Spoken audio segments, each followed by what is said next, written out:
Hi everyone, and welcome back to my channel. Today we're going to be taking a look at another twisted case with you. The Orderud family murder case shook Norway in 1999 when Christian Orderud, his wife Marie, and their daughter Anne were brutally killed at their farm. Join us in this video as we dive deep into the investigation to uncover the truth behind this heartbreaking crime. Our love and respect goes out to all those who knew and loved Christian, Marie, and Anne Orderud, and all those affected by this case. The father and the mother of the Orderud family were Christian and Marie. In April 1952, they welcomed their eldest and only daughter, Anne. 2 years later, a son, Per, joined the family. Christian ran the Orderud family farm, which they also called home. Located about 80 miles from Oslo, Norway, the farm had a main house, an additional house, and a barn. The main house was quite spacious and sat close to the edge of the woods. The barn was just a short distance away. The second house was sitting on a hill, which overlooked the farm. Anne and Per grew up working on the farm, embracing the rural lifestyle. But as they grew older, Anne and Per began to wish for different futures for themselves. Although Anne was the eldest and loved the farm, she didn't see it as her future. She wanted to leave and make a life of her own. Anne eventually moved to Oslo, where she married a man coincidentally named Per, just like her brother. To avoid confusion, we will address Anne's husband Per as Husband Per. Now Anne and her husband Per lived in Oslo, which is the capital of Norway. They were a successful and joyful couple who both worked for the government. Anne worked as the personal secretary for the Norwegian defense minister at the Ministry of Defense, while her husband, Per, was a well-respected high-level diplomat for the Ministry of Foreign Affairs. Their lives in the big, crowded city were completely different from the quiet and rural life Anna had known on the family farm. While it seemed like Anne achieved her dreams in Oslo, her brother Per had always known that his future was on the family farm. Unlike Anne, Per didn't want to leave at all.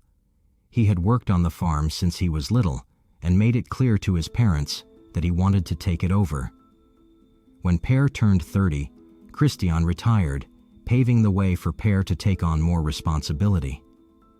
Although Christian still technically owned the farm, the plan was for Per to eventually buy it from him. After they retired, Christian and his wife Marie moved from the main house to the second home, which allowed Per to move into the main house and manage the farm more efficiently. This house, located very close to the barn, was perfect for running the farm operations. About 10 years later, when brother Per was 40, he met and married a 21-year-old woman named Veronica, who then moved into the main house with him. Together, they continued to work on the farm, maintaining the family legacy. Meanwhile, over in Oslo, strange things began happening to Anne and her husband, Per. Their once peaceful and successful lives started to be filled with strange occasions, mysterious phone calls, unexplained disturbances at their home, and a growing sense of being watched made their days more tense each day. The two had no idea why it was all happening and who was behind all this. Then, on March 3rd, 1997, at about 1:30 a.m., after an evening out with friends, Anne and her husband Per were assaulted by a random man on the sidewalk. The man threw Per to the ground and started kicking him, then turned his attention to Anne and also hit her repeatedly. After a few intense moments, the assailant walked away, leaving both Anne and Per injured, but alive. Strangely, the man didn't steal anything. He just attacked them. A few months later, on either July 15th or 17th, Anne found a weird-looking device taped to the underside of her car. The car, which belonged to the Ministry of Defense, looked normal on the outside, but something in Anne told her that something was off. Despite the strange-looking tube attached underneath, she drove to work and parked outside the Ministry of Defense building in Oslo. Unsure of what the object was, Anne eventually reported it to the Oslo police later that day. Their investigation revealed a chilling discovery. The device was over half a kilo of dynamite. Less than a month later, on August 12, 1998, another unsuccessful assassination attempt occurred at their Oslo apartment. In the middle of the night, Per woke up to the smell of gas. He also heard a hissing noise coming from outside the front door. When he opened the door, he discovered a 5-kilo gas tank with its vent open, left just outside. The tubing from the tank was placed near a crack in the building's front, which allowed gas to leak inside. This setup was obviously designed to fill their apartment with gas, but thankfully, Per's quick response prevented the disaster. Police also found a trail of gasoline leading from the street to the front door. This setup could have caused a major explosion, but thankfully no one had ignited it. Despite the publicity surrounding these events, no arrests were made in connection with the assassination attempts. Concerned for their safety, the police moved Per and Anne to a secure location at a military camp. At that point, Per and Anne began to seriously fear for their lives. As a result, on the 3rd of September, 1998, Per and Anne decided to move to New York. They stayed there for 4 months, with Per working as a consul general. In January 1999, feeling a renewed sense of safety, they decided to return home to Oslo. Confident that the threat had passed, they refused further police protection. But despite their near misses with death, danger continued to lurk, waiting for another opportunity to hit. The murders. On May 6, 1999, Anne's husband Per passed away after a battle with cancer. Speculation arose whether his death might have been caused by someone who wanted him dead, possibly through exposure to a toxin or poison that led to his illness. But no concrete evidence has ever supported this theory. Just 9 days after Per's death, on May 15, 1999, a man called Norway's emergency number 180 and threatened them, saying that Anne and her parents were targeted for murder. The police were called in response to the threats, but despite efforts, they couldn't identify the caller. On May 23, 1999, Christian's brother Hans arrived at the family farm to visit, but received no response at the front door of his brother's house.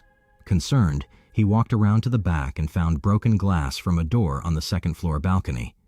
Then he knew something was very wrong. Entering the house, Hans made a horrifying discovery. There were 3 bodies, all victims of close-range gunshots. 81-year-old Christian had been shot while in bed. 84-year-old Marie was found in the living room in her nightgown. Anne, aged 47, lay on the kitchen floor also in her nightgown. Hans then called the police, who quickly arrived at the scene to investigate the triple murder. They found that the assailant had entered through the smashed back door. Upon further examination, it was revealed that Christian and Marie had been sleeping in the main bedroom, which was located on the second floor of the house. The police began piecing together the events leading up to the tragic deaths of Christian, Marie, and Anne, as the community grappled with the shock and grief of losing 3 beloved members of the Orderud family. Christian suffered 2 gunshot wounds, initially from a .38 caliber and then a .22, which led the police to suspect more than one perpetrator. He appeared to have been attempting to retrieve a shotgun from the primary bedroom closet for defense, but was fatally shot before he could do so. Marie was shot in the chest with the .38 and managed to escape from the bedroom to the living room, where she was shot again with the .38 caliber. Anne, who had been staying in the basement, likely rushed upstairs upon hearing the gunshots. She was found on the kitchen floor near the door leading outside, indicating she may have been attempting to escape the house during the attack. The investigation. In addition to the tragic details of the murders, police discovered several key pieces of evidence at the scene.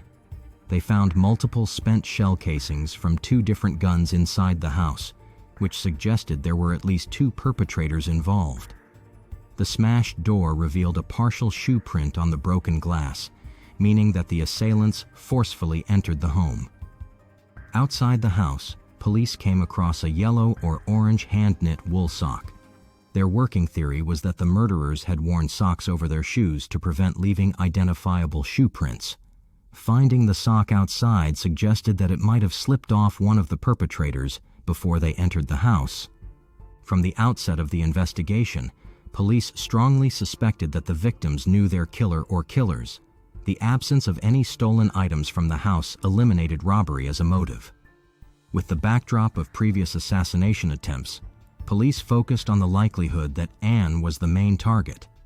Police reasoned that the perpetrator must have been aware of Anne's visit to her parents that weekend, a detail known only to someone familiar with the family's schedule. Their first interview focused on the only remaining member of the Orderud family, who happened to reside just 200 meters away in the main house on the night of the murders. But Per and Veronica claimed they heard nothing during the night of the murders, despite the discovery of over 12 gunshots and multiple shell casings. This immediately drew suspicion from the police. Additional reports surfaced that their cars were not at the farm that night, along with the absence of their dogs, as noted by a neighbor who rented property on the farm. These factors quickly placed Per and Veronica under scrutiny as prime suspects in the investigation. As the police delved deeper into the motive behind the Orderud family murders, they uncovered unsettling details that contradicted the quiet image of farm life. The last attempts on Anne's life suggested someone with a motive against her, possibly related to personal or professional reasons linked to her high-profile government position. If Per actually committed the murders, his alleged involvement might have stemmed from deep-seated hatred or motives related to internal family dynamics. But again, these are only allegations. Another point that drew attention was Christian and Per's wish to sell the farm. After retiring, Christian and Marie planned to transfer ownership to Per eventually, allowing him to manage day-to-day operations in the meantime. But Christian still had ownership to give financial responsibility to his son, rather than simply gifting him the property. Tensions escalated when Christian discovered tax returns indicating that Per had listed himself as the owner of the farm, despite the ownership not yet formally transferring. This discovery deeply troubled Christian, as he felt betrayed by what he perceived as dishonesty from his son and a breach of their agreement. And it got worse from then on. As a result, Christian decided to hire a lawyer and raise the price for Per to officially buy the family farm. Christian also believed that the farm was not being run effectively, which added to his frustrations. For Anne, though, things were different. Being the oldest sibling, she stood to inherit the farm if something happened to their parents. The financial disputes between Christian and Per over the family farm escalated into a bitter conflict. Their disagreement became so heated that they stopped communicating with each other for a year. Per took legal action against his father, suing him over the agreed-upon price of the farm.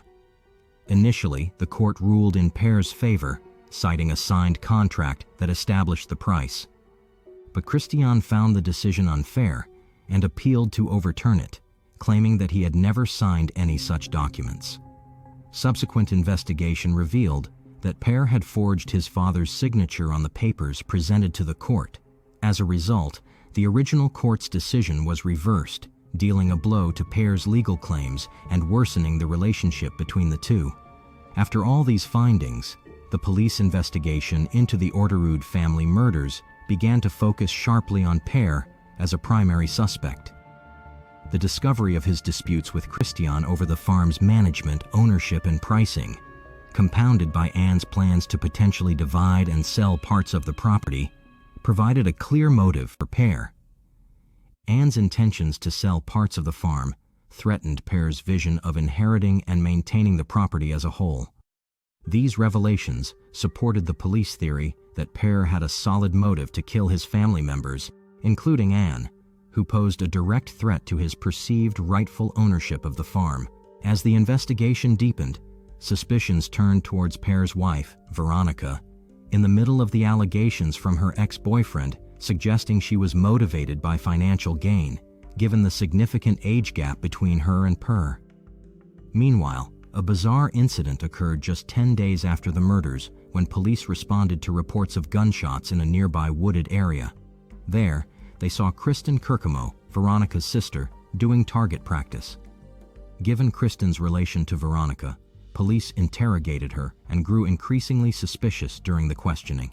This led to obtaining a search warrant for the residence Kristen shared with her boyfriend, Lars. Inside, police discovered incriminating evidence such as drugs, explosives, and multiple firearms, including a .22 caliber gun. Although the .22 caliber gun found did not match the murder weapon used in the Orderud family killings, forensic analysis revealed that the bullets recovered from the crime scene were of the same type as those fired from this particular .22 caliber gun. With Lars now also under suspicion, the murder investigation expanded to include 4 suspects. The unfolding statements from Kristen and Lars were a whole different story.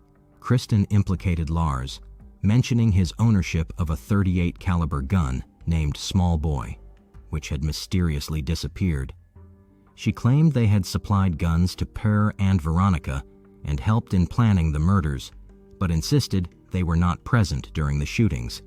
In contrast, Lars admitted to providing guns to Per and Veronica, but firmly denied any knowledge or involvement in a murder conspiracy.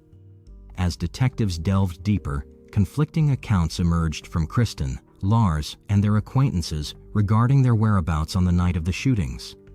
At that moment, it was clear that they were hiding something. The police's discovery of shell casings matching those found at the murder scene linked Lars directly to the crime. At first, Lars had claimed he sold his .38 caliber gun, but admitted to using it for target practice in the woods. Police located the exact spot where Lars had fired the gun and found shell casings that matched those recovered from the Orderud family murder scene. Meanwhile, in the middle of the ongoing investigation, a funeral and church service were held in June or July 1999 to mourn the 3 victims. Per, despite being under suspicion, attended the funeral for his family members and was visibly overcome with grief and was seen shedding tears in mourning for his lost loved ones. Sentencing.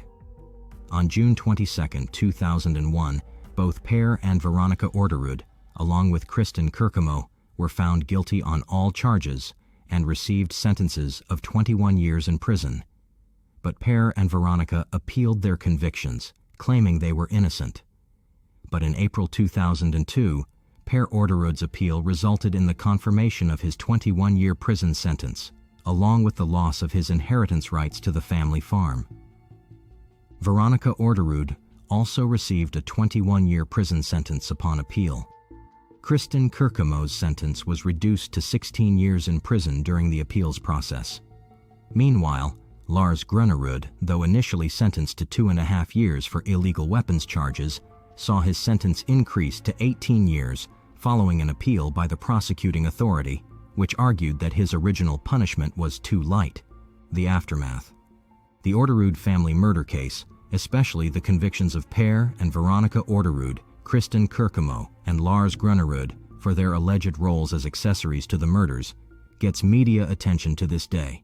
Despite their convictions, none of the defendants were charged with actually committing the murders due to insufficient evidence linking them directly to the shootings. Since their convictions, Per and Veronica have maintained their innocence, even hiring private investigators to uncover new evidence that they claim clears them. In a significant development in 2018, a witness reportedly tied Lars Grunnerud to the threatening call made to emergency services in 1999, suggesting a potential new lead in the case.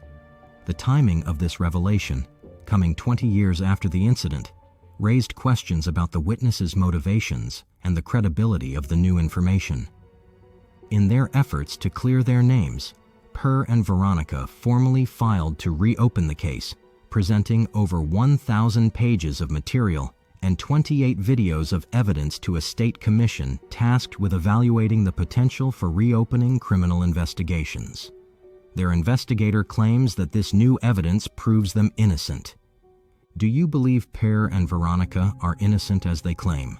What are your thoughts on the new evidence presented by their investigators after all these years? Share your thoughts in the comments below. If you want more videos like this, please be sure to like the video, subscribe, and hit the notification bell so you don't miss out on more true crime videos. Take care, and see you in the next one.